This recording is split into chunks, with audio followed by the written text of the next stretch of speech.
श्री स्वामी समर्थ. जय जय स्वामी समर्थ. तुम्हा सर्वांचं आपल्या चॅनलमध्ये पुन्हा एकदा मनापासून स्वागत आहे. तुमचा आजचा दिवस खूप आनंदाचा जाऊ ही स्वामी महाराजांच्या प्रार्थना करते आणि आजच्या व्हिडिओला सुरुवात करते. तर आता आहे म्हणजे 2 दिवसांनी आहे शेवटचा गुरुवार. स्वामींचा गुरुवार आहे, मार्गशीर्ष महिन्याचा गुरुवार आहे आणि आपल्याला उद्यापन करायचं आहे. तर तुम्ही उद्यापन कोण्या प्रकारे करू शकता हे तुमच्यावर आहे. फक्त काय आणि या गुरुवारी आपल्याला काही सेवा करायच्या आहे. आता सेवा कुठकुठल्या करायच्या आहे, कोणत्या करायच्या आहे, त्या सर्व सेवा तुम्हाला या व्हिडिओमध्ये मी सांगत आहे.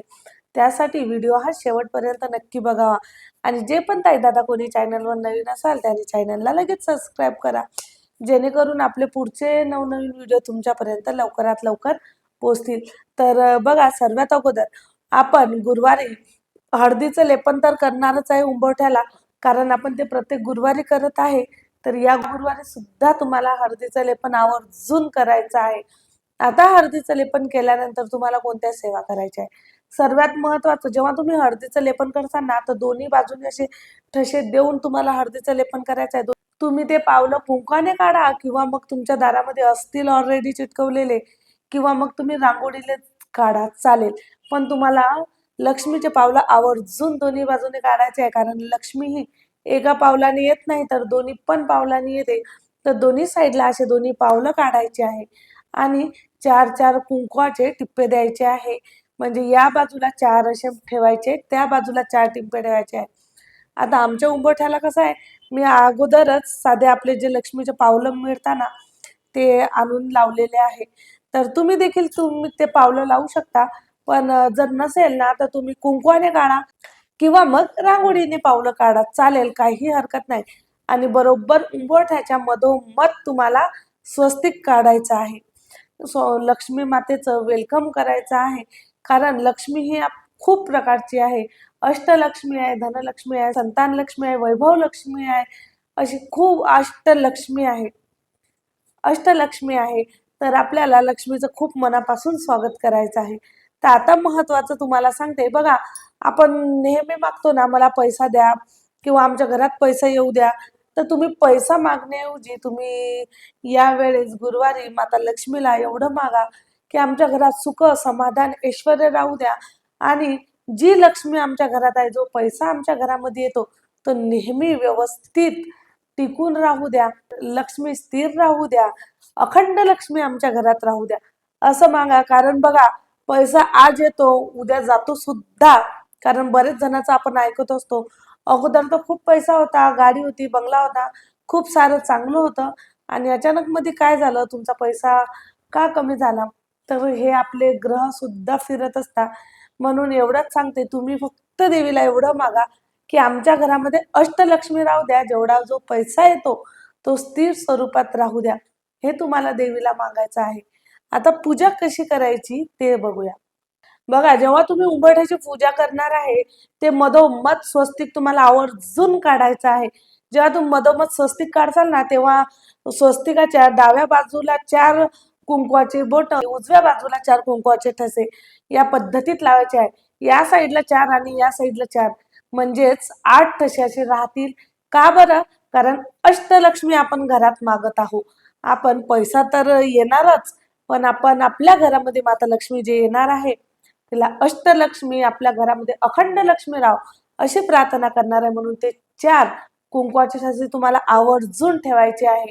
म्हणजे जेव्हा उंबरठ्याची तुमची पूजा झाली, त्या उंबरठ्याला धूप दीप ओवाळायची आहे, दिवा लावायचा आहे, थोडासा साखरेचा नैवेद्य ठेवायचा आहे.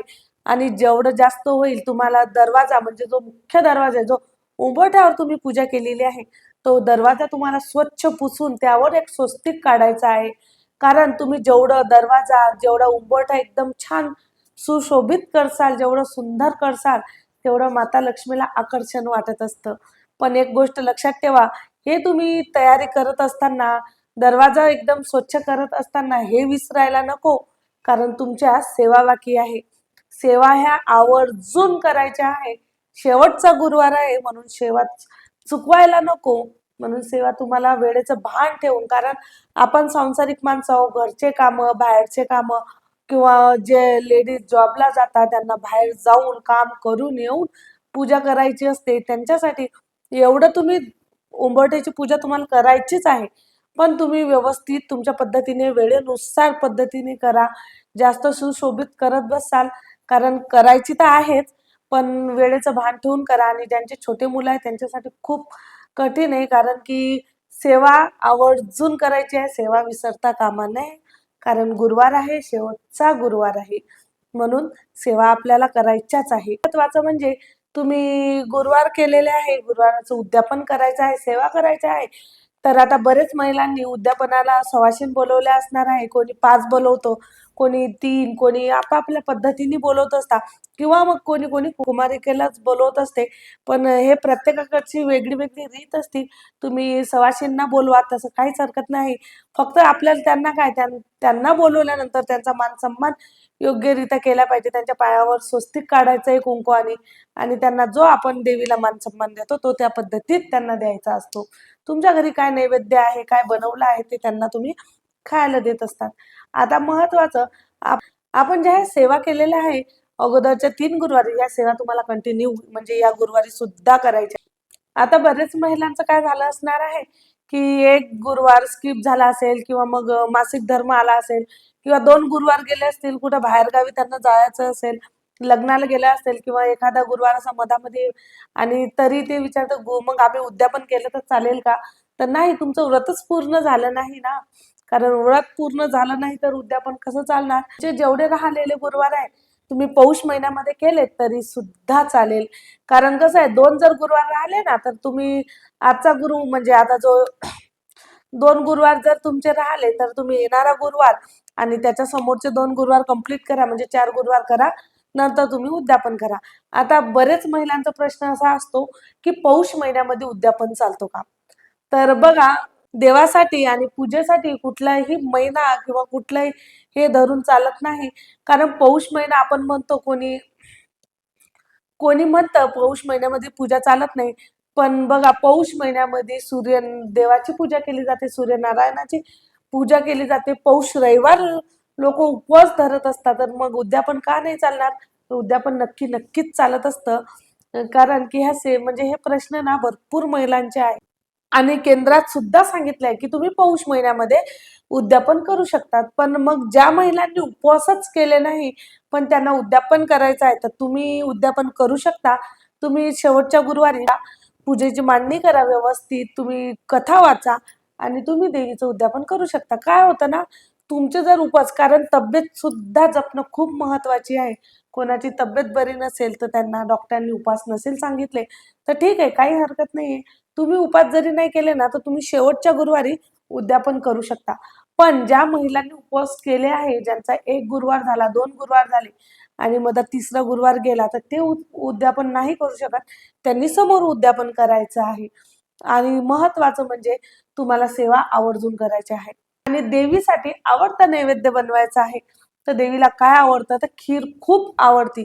तुम्ही खीर तांदळाची बनवा, रव्याची बनवा, शेवयाची बनवा, किंवा मग मखाण्याची खीर. ही मखाना जो असतो ना, त्याची खीर देवीला खूप प्रिय असते. तुम्ही ते सुद्धा बनवू शकता. पण खीर आवर्जून बनवायची आहे. हा महत्वाचा नैवेद्य आहे देवीला. तुम्ही वरण, भात, पोळी तुमच्या पद्धतीने तुम्हाला जे बनवायचं ते बनवा. पण खीर तुम्हाला आवर्जून बनवायची आहे. आता महत्वाचं म्हणजे तुम्ही जेव्हा गुरुवारी पूजा करणार आहे, 18 तारखेला गुरुवार आहे, गुरुवारी तुम्ही पूजा केल्यानंतर तुम्हाला ती 19 तारखेला सकाळीच उचलायची आहे, कारण अमावस्या लागणार आहे. तर तुम्हाला सकाळी ती लवकर पूजा उचलायची आहे.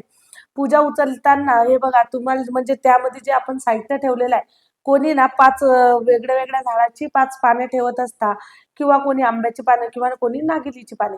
पण तुम्ही जे काही ठेवलेलं आहे ते पाणी उचलून स्वच्छ करून निर्माल्यामध्ये टाकायचं आहे. जे कळसामधलं पाणी आहे ते अगोदर तुम्हाला पूर्ण घरामध्ये शिंपडायचं आहे, नंतर एखाद्या झाडाला टाकायचं आहे. आता महत्वाचं म्हणजे तुम्ही जे नारळ असतं, त्या नारळाचं काय करायचं, तर बऱ्याच ठिकाणी काय होतं ना, नारळ वाहून दिलं जातं, किंवा बऱ्याच ठिकाणी फोडून खाल्लं जातं. हे आपल्यावर आहे. तुमच्याकडं कुठली पद्धत आहे ते बघा. कारण कोणी कोणी म्हणतं माता लक्ष्मीचं ते प्रतीक आहे, तर मग ते फोडायचं कसं, तर आम्ही वाहून देतो. ठीक आहे, तुम्ही वाहून द्या. किंवा मग ज्यांच्याकडे आता कसं असतं, आपण 5 गुरुवार 4 गुरुवार त्या नारळावर पूजा केलेली असतं, माता लक्ष्मीचा त्यावर आशीर्वाद असतो, म्हणून बऱ्याच ठिकाणी ते नारळ फोडून खाता. फक्त लक्षात ठेवायचं आहे त्या नारळाचं भाजीत नको उपयोग करायला, तुम्ही तसं खा किंवा मग त्या नारळाचा गोड नैवेद्य बनवायचा आहे या पद्धतीत. आणि नंतर जी आपण सुपारी ठेवलेली असते त्यामध्ये, तर ती सुपारी तुम्ही व्यवस्थित ठेवायची आहे. आणि आता महत्वाचं, गुरुवारी तुम्हाला सेवा करायची आहे. त्या सेवा आपण ज्या या 3 गुरुवारीमध्ये सेवा केलेल्या आहेत त्याच सेवा तुम्हाला परत म्हणजे जर या 2-3 गुरुवारी त्या सेवा झाल्या नसतील तर सर्व सेवा शेवटचा गुरुवारी आवर्जून करायच्या आहे. तुमच्याच्यानं जेवढं जास्त होईल तेवढं सेवा करा. नवार्णव मंत्र म्हणा, कमलात्मक मंत्र म्हणा, विष्णू गायत्री मंत्र, लक्ष्मी गायत्री मंत्र, कुबेर मंत्र, महालक्ष्मी अष्टकम म्हणा, विष्णू सहस्त्र नाम म्हणा, विष्णू नामावली म्हणा किंवा व्यंकटेश स्तोत्राची सेवा करा.